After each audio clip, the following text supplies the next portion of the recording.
Hello everyone, welcome back on your English YouTube channel, Mast English Classes. I am Rakesh, your English motivator and trainer. Friends, आज एक आप बहुत ही unique concept सीखने वाले हैं। Unique concept का मतलब क्या हुआ? ऐसा कॉन्सेप्ट जो आपके लिए बहुत ही यूजफुल साबित होगा और आज किसी समय के बाद आपको इसकी सारी डाउट आपके माइंड से क्लियर हो जाएगी और ये सेशन आपके लिए इतनी महत्वपूर्ण होने वाली है कि वो आप जब देखेंगे तो आप फील करेंगे और आप इससे बहुत ही एक यूनिक वे में इसे सीख पाएंगे। तो वो सेशन क्या है, सो इसकी बातें करते हैं। आज की कहानी आपके साथ होगी क्लाउज और sentence. What is the different between clause and sentence? क्या है डिफरेंट क्लाउज और सेंटेंस में?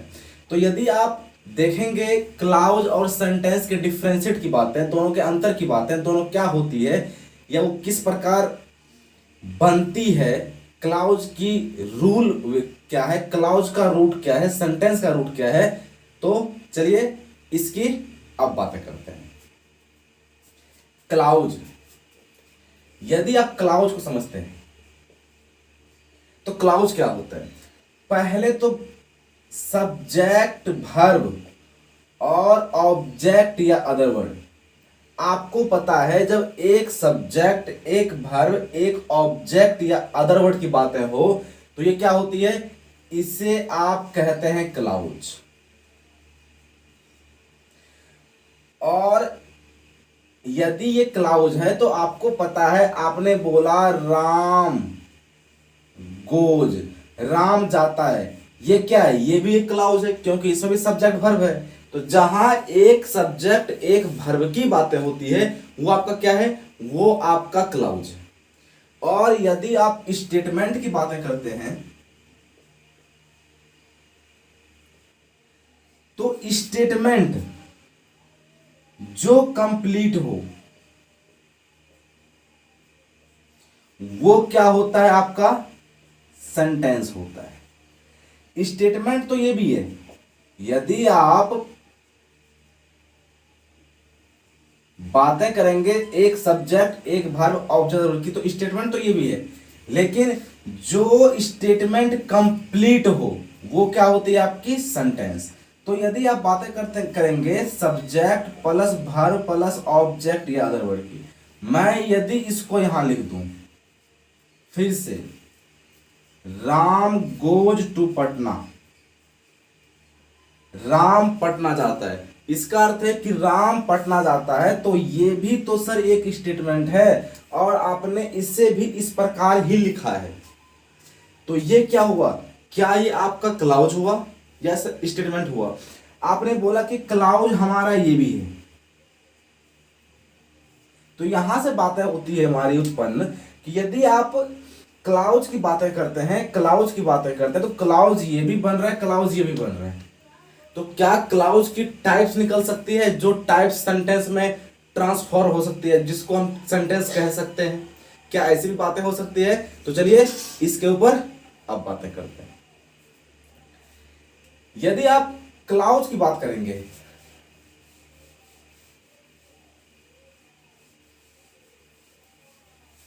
तो क्लाउज आपके पास होता है दो प्रकार का।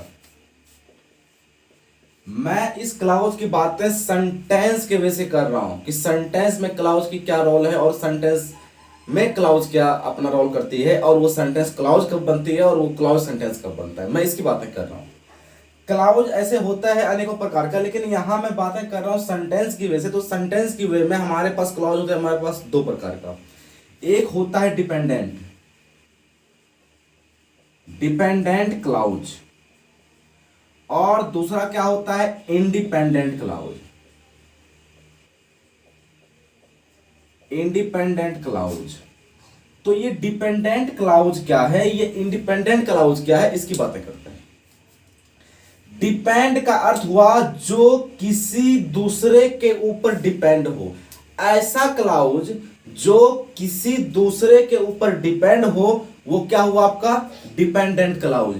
इंडिपेंडेंट, जो क्लाउज इंडिपेंडेंट हो वो किसी और के ऊपर डिपेंड ना हो, वो क्या हुआ? इंडिपेंडेंट। तो सर ये क्या है, तो समझते हैं इसको एग्जाम्पल के माध्यम से। मैंने एक सेंटेंस लिखा,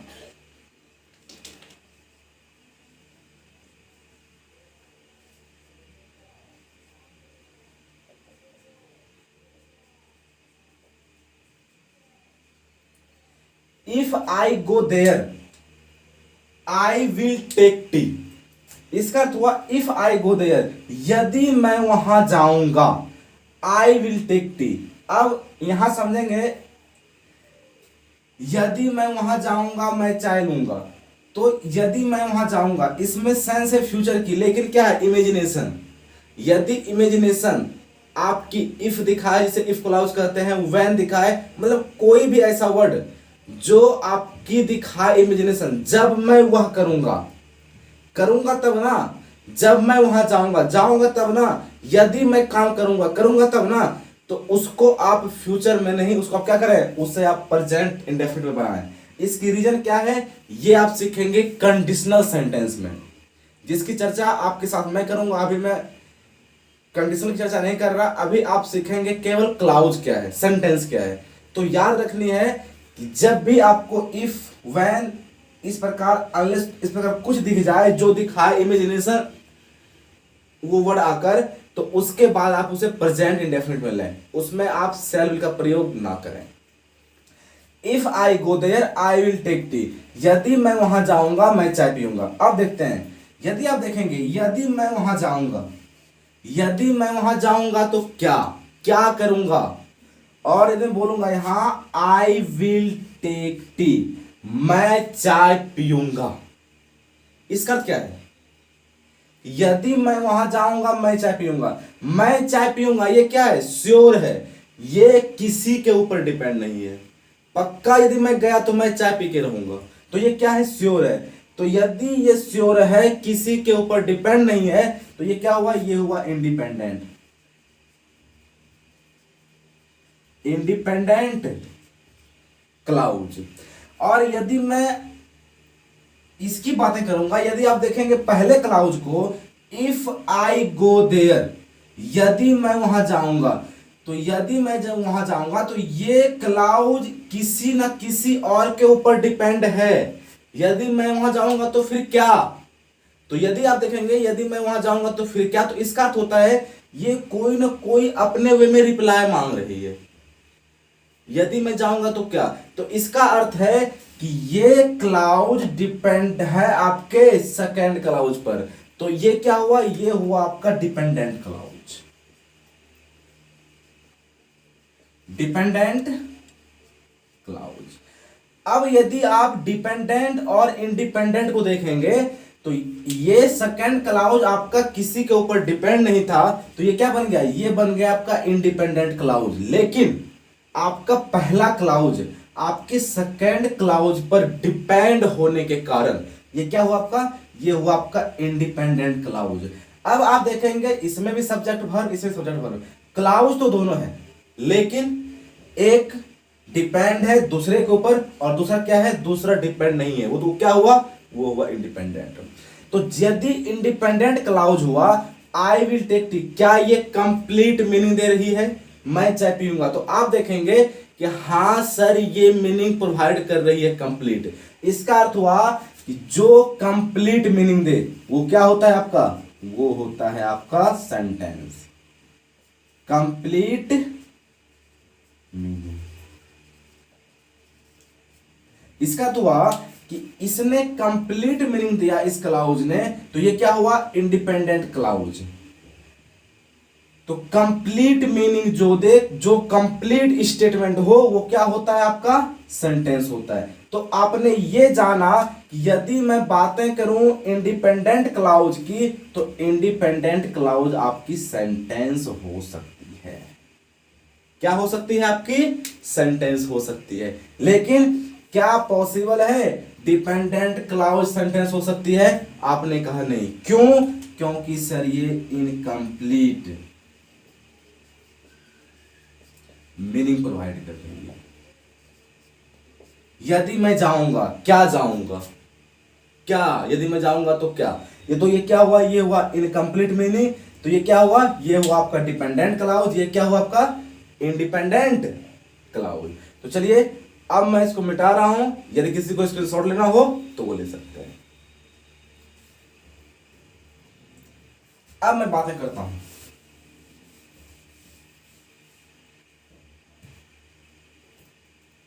हमने ये देखा कि जो इंडिपेंडेंट क्लाउज होती है वो क्या हो सकती है, सेंटेंस हो सकती है। तो यदि वो सेंटेंस हो सकती है तो आज के बाद हमने ये फाइंड कर लिया कि क्लाउज यदि दो प्रकार का है, तो डिपेंडेंट क्लाउज दूसरे क्लाउज पर डिपेंड होने के कारण वो डिपेंडेंट है, और इंडिपेंडेंट क्या है, इंडिपेंडेंट है जो किसी के ऊपर डिपेंड ना हो, अर्थात उसकी कंप्लीट मीनिंग हो। तो वो क्या हुआ, वो आपका हुआ कंप्लीट स्टेटमेंट, जिसे आप कह सकते हैं इंडिपेंडेंट क्लाउज। चलिए अब बातें करते हैं इसके आगे। अब यदि इंडिपेंडेंट क्लाउज डिपेंडेंट क्लाउज की हमने बातें की और हमने समझ लिया, तो अब बातें होती है कि ये इंडिपेंडेंट और डिपेंडेंट क्लाउज किस प्रकार कार्य करती है हमारे सेंटेंस के लिए। मैंने इसके लिए एक सेंटेंस लिया जो आपके बोर्ड पे है। मैंने लिखा I know that you are a student. बातें करते हैं, I know that you are a student. यदि आप देखेंगे I know that you are a student, मैं जानता हूं कि तुम एक विद्यार्थी हो, इसका अर्थ हुआ I know that you are a student, मैं जानता हूं कि तुम एक विद्यार्थी हो। तो मैं जानता हूं वाट, क्या। यदि मैं बोला I know that you are a student, तो मैंने बोला आई नो वाट, तो आप बोलते हैं I know that you are a student. इसका अर्थ होता है कि ये वाट का रिप्लाई पूरी की पूरी स्टेटमेंट है, that you are a student. और यदि ये पूरी की पूरी रिप्लाई है वाट का, तो जो वाट का रिप्लाई हो वो होता क्या है, वो होता है नाउन। यदि वो नाउन है तो ये नाउन की जगह पे क्या है, सब्जेक्ट है, वर्ब है और ऑब्जेक्ट वर्ड है। और आपने जस्ट सीखा है क्लाउज क्या होता है, सब्जेक्ट वर्ब ऑब्जेक्ट या अदर वर्ड। ये क्या होता है आपका, ये होता है क्लाउज। तो इसका अर्थ है कि सब्जेक्ट वर्ब अदर वर्ड का क्या हुआ, ये हुआ आपका क्लाउज। तो ये क्या बना आपका, ये बना आपका noun clause. I know that you are a student, I know what, I know that you are a student. ये क्या हुआ आपका, ये पूरा का पूरा आपका नाउन क्लाउज हुआ, क्योंकि ये सारा का सारा स्टेटमेंट क्या बना, व्हाट का रिप्लाई। और आपको ये पता है कि यदि आप व्हाट के रिप्लाई की बातें करते हैं तो होता क्या है, वो होता है नाउन। और वो नाउन होने के कारण आपने इसे नाउन लिखा और आपने देखा ये मोर देन वन वर्ड है, और ये वर्ड क्या है, सब्जेक्ट वर्ब ऑब्जेक्ट या अदर वर्ड है, जो होता है क्लाउज। तो क्या हुआ आपका नाउन क्लाउज हुआ, जिसे आप व्हाट क्लाउज भी कहते हैं। तो आपने यहां से ये भी देखा कि आपका नाउन क्लाउज क्या है। चलिए एक दो एग्जांपल और लेते हैं जिसके माध्यम से इसे और आप बखूबी से सीख पाएंगे।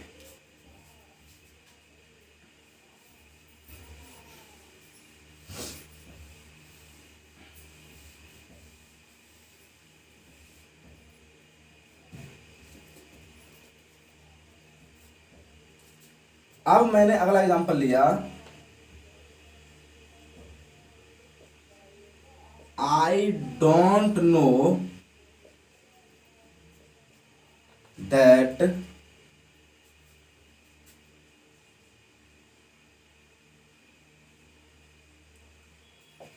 Ram will go there. यदि आप इस सेंटेंस को देखेंगे तो लिखा हुआ है I don't know that Ram will go there. I don't know, फिर से निकालिए रिप्लाई इसका, मैं नहीं जानता, तो क्या मैं नहीं जानता, I don't know what, I don't know what, so I don't know that Ram will go there, मैं नहीं जानता कि राम वहां जाएगा। इसका अर्थ होता है कि मैं नहीं जानता कि राम वहां जाएगा, तो आई डोंट नो वाट, तो that Ram will go there, तो ये क्या हुआ, पूरा का पूरा वर्ड क्या हुआ, आपका नाउन हुआ। अब यदि आप बातें करते हैं क्लाउज की, तो आप इसे कह सकते हैं, इसके बाद क्या है, इसके बाद है राम विल गो देयर, राम वहां जाएगा। ये क्या है, कंप्लीट स्टेटमेंट है, ये क्या है, इंडिपेंडेंट क्लाउज है। क्लाउज तो ये भी है ना, तो ये क्या हुआ आपका, ये हुआ आपका नाउन क्लाउज, क्योंकि subject verb object other word इसमें भी है, तो ये क्या हुआ आपका नाउन क्लाउज हुआ। तो फ्रेंड्स, आपने यहां तक देखा, यहां तक समझा, क्लाउज क्या, सेंटेंस क्या, क्लाउज की टाइप्स क्या, सेंटेंस की वजह से वो किस प्रकार क्लाउज बनती है, वो किस प्रकार सेंटेंस बनती है, नाउन क्लाउज क्या होता है, और वो किस प्रकार आप उसे फाइंड करते हैं। फ्रेंड्स, आप मुझे बताएं कि आपको यहां तक की सेशन कैसी लगी और आपने इसके माध्यम से किस प्रकार सीखा, और मुझे उम्मीद है आपने परफेक्ट सीखा होगा और आपको ये सेशन पसंद भी आई होगी। यदि आपको ये सेशन पसंद आई हो तो आप अपने इस सेशन को औरों तक शेयर करें, ताकि आपके अलावे इसकी जानकारी औरों को भी हो सके और प्रत्येक स्टूडेंट इस सेशन के माध्यम से इसका लाभ उठा सकें। तो चलिए अब मिलेंगे आपके साथ नेक्स्ट वीडियो में, नेक्स्ट सेशन में, जो होगी आपके लिए और भी बेहतरीन, जिसमें आप सीखेंगे कि आपकी सारी की सारी क्वेश्चन वर्ड किस प्रकार कंजंक्शन बनती है, किस प्रकार एडजेक्टिव बनती है, और किस प्रकार वो काम करती है इंट्रोगेटिव वर्ड का। जैसे question word why, what, when, where, how, तो इसकी चर्चा आपके साथ होगी एक क्लाउज के वजह से, और वो भी क्या होगी आपके लिए बेहतरीन होगी। तो चलिए मिलते हैं अगले वीडियो में, तब तक के लिए बाय बाय, नमस्कार, जय हिंद, ऑलवेज वॉच इट।